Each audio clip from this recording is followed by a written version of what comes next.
पर आए नसीहत लेने के लिए, दुआ भी इंशाल्लाह करेंगे, इज्तिमाई दुआ करेंगे। हमने इधर से नसीहत भी हासिल करनी है और हिकमत भी लेके जानी है। हमें जो गज़वा उहद के यानी इस मार्के से जो नसीहत और हिकमत मिलती है, जो असबाब मिलते हैं, उसको इंशाल्लाह मैं कोशिश करूँगा कि हम मुख्तसर अल्फाज में समझें। कुरान पाक में अल्लाह रब्बुल इज़्ज़त फरमाते हैं, बिस्मिल्लाहिर्रहमानिर्रहीम, अल्लाहु यग़फ़िरु लिमन यशा, अल्लाह जिसे चाहता है माफ़ कर देता है।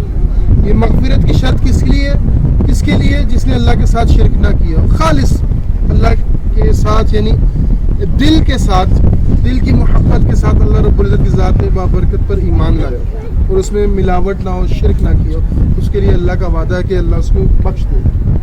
जैसे कि अल्लाह ताला दूसरी जगह फरमाते हैं, बिस्मिल्लाहिर्रहमानिर्रहीम, इन्नल्लाह ला यग़फ़िरु अन युश्रका बिही व यग़फ़िरु मा दून ज़ालिका लिमन यशा, यकीनन बेशक अल्लाह शिरक को नहीं बख्शेगा, बाकी जो गुनाह चाहे अल्लाह माफ़ कर दे, क्योंकि वो कादिर है, वो मालिक है, जो चाहता है करता है।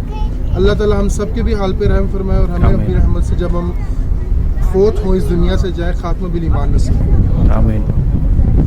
ग़ज़वा उहद का पस मंज़र ये है, तकरीबन 3 हिजरी में, याद रहे मुसलमानों की तारीख जो शुरू होती है ना, कैलेंडर, वो अल्लाह के नबी सल्लल्लाहु अलैहि वसल्लम ने जब मस्जिद नबवी मक्का से जब मदीना हिजरत की, सैयदना उमर फारूक ने उस दौर को गिना और वहाँ से मुसलमानों की तारीख का आगाज़ हुआ, यानी हिजरत से। तो 3 हिजरी में, यानी जब अल्लाह के नबी ने मदीना हिजरत की, उसके तीसरे साल ये मार्का पेश आया था। मुसलमानों की तादाद थी तकरीबन 700 रवायत के मुताबिक, और कुफ़ार मक्का की तादाद थी 3000। 3000 और 700 का कोई जोड़ नहीं बनता अक्ली एतबार से, मंतकी एतबार से भी। लेकिन जब अल्लाह की नुसरत आती है तो अल्लाह ताला, क्योंकि हमारा रब असबाब का मोहताज नहीं है, वो मुसब्बबुल असबाब है। अल्लाह का जब हुक्म आता है तो जो छुरी भी है ना, वो सैयदना इस्माईल अलैहिस्सलाम को ज़िबा नहीं कर सकती, उसकी जगह मेंढा आ जाता है। अल्लाह का जब हुक्म आता है, अल्लाह की नुसरत आती है, वो जो आग है वो भी ठंडी हो जाती है, सलामती वाली हो जाती है, जिसमें कुफ़ार ने सैयदना इब्राहीम अलैहिस्सलाम को फेंका था। कहने का मकसद ये है कि आप खुद सोचें कि एक तरफ 700 अफराद मौजूद हैं, दूसरी तरफ 3000 है, बज़ाहिर कोई जोड़ नहीं बनता। इसी तरह जब मुसलमान रूमियों से टकराए, ईरानियों से, फारसियों से टकराए, तहस नहस करके रख दी, क्योंकि उनके पास वो पुख्ता ईमान था। असबाब इस्तेमाल ज़रूर करते थे, पर नज़र असबाब पर नहीं थी, वो मुसब्बबुल असबाब पर थी। क्या ईमान था? इन्नल्लाह अला कुल्ली शैइन क़दीर, अल्लाह की कुदरत हर शय पर हावी है। तो एक मुसलमान को भी यही ईमान रखना चाहिए जो अल्लाह के नबी की तालीम है। जैसे भी हालात हो, जैसे भी मामला तो परेशानी है, मेरा अल्लाह मेरी मदद करेगा, मेरा रब मेरी मदद करेगा। अगर आपको आगे दीवार भी नज़र आ रही है, आपका ईमान होना चाहिए कि अल्लाह इसमें भी रास्ता बना दे, क्योंकि वो मुसब्बबुल असबाब है। तो खैर, हम बात कर रहे थे कि 700 का लश्कर मुसलमानों का, दूसरी तरफ 3000 का लश्कर है। अब अल्लाह के नबी सल्लल्लाहु अलैहि वसल्लम ने ये जो आप मकाम देख रहे हैं, यहाँ पे 50 तीरंदाजों को खड़ा किया, मुकर्रर किया। हमें ये मालूम है कि हमारे नबी बहुत रहम करने वाले थे, प्यार करने वाले थे, लोगों की दिलजोई करने वाले थे, गुरबा मसाकिन की मदद करने वाले थे। लेकिन इस पहलू को कोई भी मद्देनज़र नहीं रखता, इल्ला माशाल्लाह कि अल्लाह के नबी बेहतरीन कमांडर थे। जंगी हिकमत अमली आप सल्लल्लाहु अलैहि वसल्लम पर ख़त्म है। दस्तों की तरतीब देना, काफिलों की तरतीब देना, जंग से पहले अल्लाह के नबी के सीरत का एक पूरा बाब है, जिसमें अल्लाह के नबी सल्लल्लाहु अलैहि वसल्लम सहाबा को तरीके सिखाए जंग करने के, सहाबा को तरीके सिखाए कुफार से लड़ने के। मेरा नबी एक मुजाहिद नबी था। तो यहाँ पे अल्लाह के नबी ने 50 तीरंदाजों का दस्ता मुकर्रर किया, उनकी ड्यूटी लगाई कि जब तक हमारा दूसरा हुक्म ना है, तुम लोगों ने अपनी जगह को नहीं छोड़ा। बहरहाल इंसान ने सियान से वाक़या गलती, कमी, कोताही हो जाती है। अम्बिया के अलावा कोई भी ज़ात मासूमुल ख़ता नहीं है। तो अल्लाह के नबी ने नसीहत की थी, लेकिन बहरहाल तकदीर के जो फैसले लिखा हुआ था, ऐसे अल्लाह ने हक़ और बातिल को छांटी भी करना था। अल्लाह ने आजमाना भी था कि मुसलमानों का ईमान कितना पुख्ता है। अगर इनके ऊपर तकलीफ़, आजमाइश, परेशानी है तो ये लोग कैसा आगे से रिएक्शन देते हैं। तो जब मुसलमानों ने देखा, क्योंकि नीचे ये मैदान है, यहाँ पे 2 लश्करों का आपस में आमना सामना हुआ, तो जब देखा कि कुफार जो है वो अपना माल, असबाब छोड़कर भाग गए हैं, तो मुसलमानों ने, जो नीचे लश्कर मौजूद था, वो उनके पीछे पहले भागे। लेकिन जब देखा ये लोग दूर जा चुके तो उनका माल गनीमत हासिल करना शुरू हो गया। अब ऊपर जो उस पहाड़ी पे लश्कर मौजूद था, वो सारी कार्रवाई नीचे देख रहा था। अभी तो हमें ज़मीन ज़रा हमवार नज़र आ रही है, उस वक्त गहराई ज़्यादा होगी, اس کی بلندی زیادہ ہوگی. 1400 سال بعد کتنی تبدیلی رونما ہوگی. تو وہاں پہ جو لشکر کھڑا ہوا تھا وہ ساری صورتحال کا مشاہدہ کر رہا تھا کہ کفار تو بھاگ گئے ہیں. اب ادھر بھی آپس میں دو گروہ بن گئے. کچھ لوگوں نے کہا کہ نہیں ہمیں تو فتح حاصل ہوگی, اللہ کے نبی نے تو اس لیے فرمایا تھا کہ جب تک فتح حاصل نہ ہو تم نے نہیں چھوڑنی جگہ, تو ہمیں تو فتح حاصل ہو گئی ہے. دوسرے گروہ نے کہا کہ نہیں, اللہ کے رسول نے ہمیں کہا تھا دوسرا حکم آنے تک تم لوگوں نے اپنی جگہ نہیں چھوڑی. بہرحال قصہ مختصر یہ بہت تفصیلی واقعہ ہے.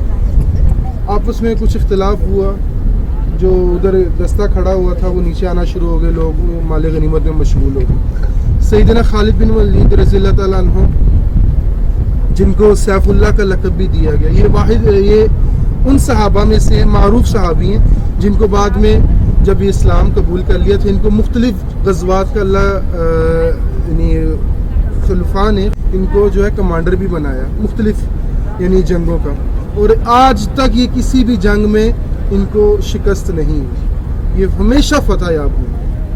حتیٰ کہ مسلمانوں میں مشہور ہو گیا تھا کہ جس جنگ میں سیدنا خالد بن ولید رضی اللہ تعالیٰ عنہ سپہ سالار ہے اس میں شکست ہو ہی نہیں سکتی. جب سیدنا عمر فاروق کو خبر پہنچی, آپ نے اسی وقت پیغام بھیجا, حالانکہ جنگ کا میدان ابھی گرم ہونے والا تھا, پیغام بھیجا کہ سیدنا خالد بن ولید کو معزول کر دیا جائے تاکہ مسلمانوں کو جو ایمان ہے وہ کہ ان کی ذات کے اوپر نہ آ جائے, اللہ پر ہونا چاہیے. خیر بات دوسری طرف چلے گئی. تو گزارش میں یہ کر رہا تھا کہ سیدنا خالد بن ولید رضی اللہ تعالیٰ عنہ ابھی تک مسلمان نہیں ہوئے تھے. پہلے بھی میں نے عرض کیا کہ خاندانی طور پہ ایک یعنی عظیم جنگجو قبیلہ تھا, یہ بڑی زبردست مہارت رکھتے تھے جنگی لحاظ سے. تو یہ انہوں نے جب دیکھا کہ مسلمان مشغول ہیں, اس وقت یہ لڑنے کی پوزیشن میں نہیں ہے, یہ پیچھے سے آگے حملہ کرنے. ان کے پاس بھی ایک دستہ تھا کفار. جب انہوں نے مسلمانوں پہ اٹیک کیا, مسلمانوں کے لشکر میں بھگدڑ مچ گئی. بہرحال اس کے بعد معروف قصہ ہے کہ سیدنا حمزہ رضی اللہ تعالیٰ سید الشہداء جن کو لقب ملا وہ بھی شہید ہو گئے. اللہ کے نبی کو اپنے چچا سے بہت محبت تھی. پھر اور بھی مسلمان شہید ہوئے, بڑی تکلیف آئی. اللہ کے نبی صلی اللہ علیہ وسلم بھی زخمی ہوئے, آپ صلی اللہ علیہ وسلم کے دندان مبارک شہید ہوئے.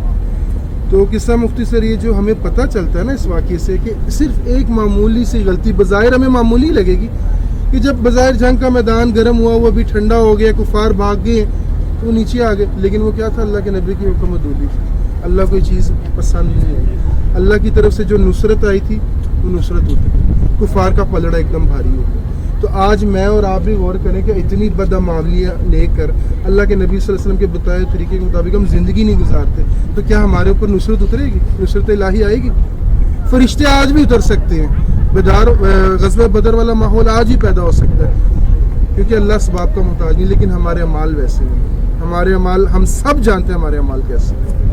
اللہ تعالیٰ ہمارے حال پر رحم فرمائے. آمین. پھر سورہ آل عمران میں اللہ فرماتے ہیں وَلَقَدْ صَدَقَكُمُ اللَّهُ وَعْدَهُ حَتَّى إِذَا فَشِلْتُمْ وَتَنَازَعْتُمْ. آل عمران. اللہ نے تم سے کیا وہ وعدہ سچ کر دکھایا, یہاں تک کہ تم نے کمزوری دکھائی اور آپس میں جھگڑا کیا اور حکم کی نافرمانی. اسی واقعے کی طرف اشارہ ہے, کیونکہ آپس میں بعد میں اختلاف بھی ہو گیا نا, اور اللہ کے نبی صلی اللہ علیہ وسلم کی حکم عدولی ہو گئی. بہرحال اللہ کی مدد تب ملتی ہے جب مسلمانوں میں اتحاد, صبر اور نبی صلی اللہ علیہ وسلم کی اطاعت کا جذبہ ہو. مسلمانوں میں اتحاد ہونا چاہیے, صبر ہونا چاہیے اور نبی صلی اللہ علیہ وسلم کی اطاعت کا جذبہ ہونا چاہیے, پھر اللہ کی مدد ہوتی ہے. اگر ان چیزوں میں سے کسی چیز کا بھی فقدان, آج آپ صورتحال دیکھ لیں, مسلمانوں میں فرقہ واریت بہت زیادہ ہے, مسلمانوں میں اتحاد نہیں ہے, نبی صلی اللہ علیہ وسلم کی اطاعت نہیں ہے, تو اللہ کی نصرت کہاں سے آنی ہے؟ پھر ہم کہتے ہیں کہ اتنی دعائیں مانگ لی کچھ ہو نہیں رہا. تو ہم اپنے گریبان میں تو جان کر دیکھیں ہم کس قسم کے مسلمان ہیں, صرف زبانی جمع خرچ. بہرحال نبی صلی اللہ علیہ وسلم نے فرمایا احد پہاڑ ہم سے محبت کرتا ہے اور ہم اس سے محبت کرتے ہیں. ایمان کا تقاضا یہ ہے کہ ہم مسلمان ہیں, ہمیں بھی اس احد پہاڑ سے محبت کرنا چاہیے. اللہ تعالیٰ ہمارے حال پر رحم فرمائے, اور جو ہم سے کمی کوتاہیاں ہو جاتی ہیں زندگی میں, اللہ تعالیٰ ہمیں اس کی اصلاح کرنے کی توفیق نصیب فرمائے. غزوہ احد کا آخری جو پیغام ہے وہ یہ ہے کہ اتنی عظیم شخصیات صحابہ, اللہ نے فرمایا کہ ان جیسا ہی مان لو. اگر وہ ایک کسی معاملے میں اللہ کے نبی کی حکم عدولی کریں گے تو ان سے بھی نصرت الہی پیچھے ہٹ جاتی ہے. تو مجھے اور آپ کو اپنی اصلاح کرنی چاہیے. وما علینا الا البلاغ المبین. ابھی ہم دعا مانگیں.